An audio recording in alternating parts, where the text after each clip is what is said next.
Magandang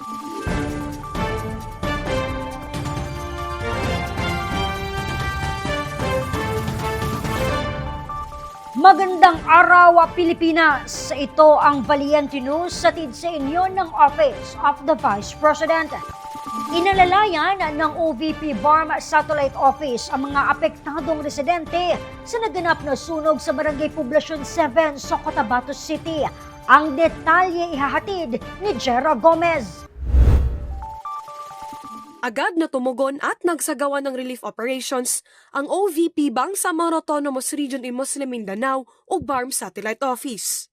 Kasunod ito sa nangyaring sunog sa Purok Usman, Barangay Poblacion 7 sa Cotabato City nitong ika-24 ng Enero dahil sa faulty electrical circuit. Tinupok ng apoy ang nasa mahigit 200 na mga kabahayan.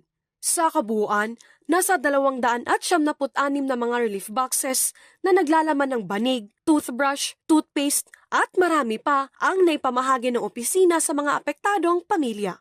Naging katuwang ng OVP BARM SO sa operasyon ang Barangay Local Government Unit, Bureau of Fire Protection at iba pa. Jera Gomez, lahat para sa Diyos, bayan at pamilyang Pilipino. Valiente News. OVP Caraga Satellite Office nagsagawa ng pagbabago bags distribution sa Agusan del Norte. Ako si Claudette Loreto para sa makabuluhan, naninindigan at matapang na mga ulat at impormasyon. Maraming salamat!